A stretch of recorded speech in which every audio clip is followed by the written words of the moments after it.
बहुत एक्साइटेड है क्योंकि हमें पता चला कि कल जो स्क्रीनिंग होने वाली है हमारी फिल्म की वो शायद सबसे बड़ी स्क्रीनिंग होगी आई थिंक। कोशिश यही थी कि हम इन किरदारों को ना सिर्फ एक सुपरफिशियल तरीके से प्ले करें लेकिन उन्हें जीने की कोशिश करें। सर हमारा हाथ पकड़ पकड़ कर हमें हर एक चीज़ समझाते थे और उन पे ट्रस्ट करना हमारा सबसे बेस्ट डिसीजन होता और जो कि साबित भी हुआ। हमने जो बस फिजिकली जो कुछ वर्क किया और इंटरनलाइज करने की जो कोशिश की कैरेक्टर की वही हमें यहाँ तक लेके आया है। तो I think that's it. I think credit goes to Neeraj sir first. I think it's the time now कि हमारी कहानियाँ हमारी films it's presented on a world stage। बहुत बहुत शुक्रिया जुड़ने के लिए। टिफ पे आए हैं आप, कैसा लग रहा है? मैं मैम से शुरू करूंगा। मैम पहले तो कॉन्ग्रेचुलेशन परम सुंदरी के लिए। नॉर्थ अमेरिका में पूरा हाउसफुल गया। मेरी आप प्लेलिस्ट देखेंगे ना तो परम सुंदरी के ही सारे सॉन्ग्स हैं और अभी भी आपका जो सोनू निगम के साथ भी गाना है मेरे ख्याल से आपके सॉन्ग्स ही प्लेलिस्ट में बड़े हुए हैं। तो कैसा लग रहा है टिफ पे आगे वाले वो बताइए मैम।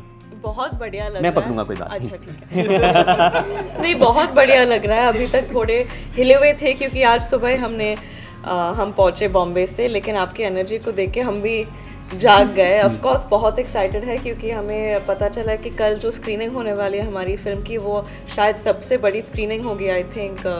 1700 ऑडियंस मेंबर्स होंगे और पूरा हाउसफुल है। मैंने अभी देख के आया हूं पूरा हाउसफुल है अभी इस समय। और आई थिंक सबसे ज़्यादा देसी ऑडियंस यहाँ टोरंटो में ही है। तो I am very excited to see कि हमारे देश की ऑडियंस कैसे रिएक्ट करती है हमारे फिल्म को देखकर। So I am very very excited. जी सर, मैं आपको माइक पास कर दूंगा सर। जी।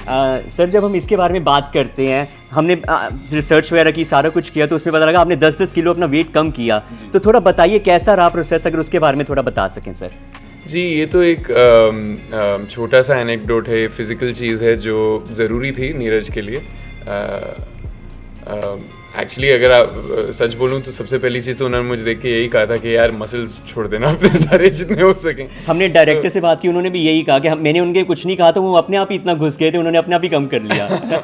नहीं उन्होंने कहा था, बाकायदा बहुत कुछ कहा था हमसे और डरा दिया था उन्होंने। अकेले झूठ बोल वो हो जाता है। नहीं लेकिन आई थिंक हमारा मकसद हमेशा ये था कि हम पूरी तरह से अपने आप को इन किरदारों में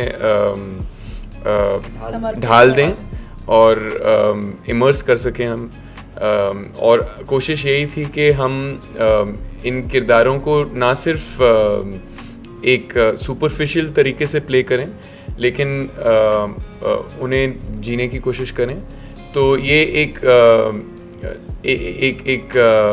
जिसे कहते हैं तरीका था वहाँ तक पहुँचने का। और बहुत सारी ऐसे और भी चीज़ें उन्होंने हमसे करवाई, बहुत सारे प्रोसेसेस थे जिसके ज़रिए हम इन किरदारों को समझ पाए और फिर समझने के बाद उन्हें फील कर पाए। तो हमारी कोशिश यही थी कि हम पूरी नीयत से और ईमानदारी से इन कैरेक्टर्स को पर्दे पर लाएं। And this was one of the things that we did on the way to do that. जी सर मैं आपके पास आता हूँ। पहले तो हम कैंसेरियन ब्रदर्स हैं, आप 6 जुलाई को, मैं 20 जुलाई को, तो हम तो साथ में ही हुए। पर ठीक है, जब हम इसकी बात करते हैं 2 हफ्ते का फर्क, बस 2 हफ्ते का फर्क, एज भी सेम है हमारी। अच्छा 94।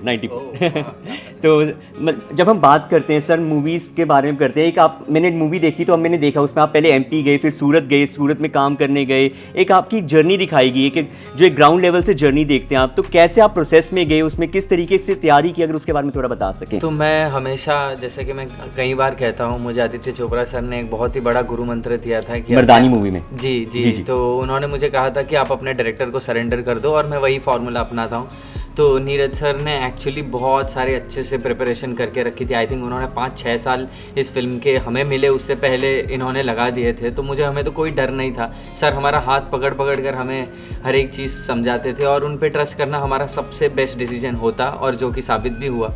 और सर ने जो कहा हमने वही किया है। उससे ज़्यादा मुझे लगता है कि हम इस फिल्म के लिए क्रेडिट भी नहीं ले सकते।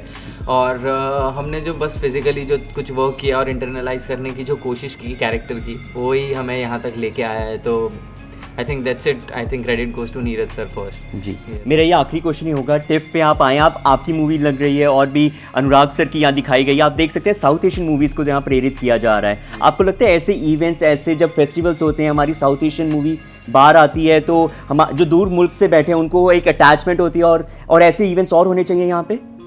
बिल्कुल, क्यों नहीं. आई थिंक इस फेस्टिवल का इतिहास तो बहुत ही मजबूत है, लेकिन इस साल देखा जाए तो इतनी सारी फिल्में साउथ एशियन कम्युनिटी से यहाँ पर आई हैं. आई थिंक बहुत गर्व की बात है और अलग अलग कहानियाँ, अलग अलग मुद्दे लाए जा रहे हैं सिनेमा के पर्दे पर. एंड आई थिंक कोशिश यही है कि फिल्मों से लोगों को और यूनाइट किया जाए और पास लाया जाए, एक अंडरस्टैंडिंग बढ़ाने की कोशिश हो. So I think it's end I also think कि एक बहुत ही अहम समय है ये हिंदुस्तानी सिनेमा के लिए, भारतीय सिनेमा के लिए, कि एक दुनिया भर में एक स्पॉटलाइट है आई थिंक हमारे सिनेमा पर और हमारे कल्चर पर, ना सिर्फ हमारे सिनेमा पर. तो आई थिंक जितनी कहानियाँ और हों, the more the merrier. I think it's a lovely time and my best wishes to everybody who's come here with their films. I think और आगे बढ़ें और कहानियाँ लेकर आएँ दुनिया तक. आप कुछ ऐड करना चाहेंगे मैम? नहीं, बस यही. I think like you said, हमारी I think it's the time now कि हमारी कहानियाँ, हमारी films, it's presented on a world stage. या ditto exactly what he said. आप कुछ कहेंगे इसमें सर? वसीम, बहुत बहुत शुक्रिया जुड़ने के लिए. Thank you so much. Thank you so much for जुड़ने के लिए. Thank you.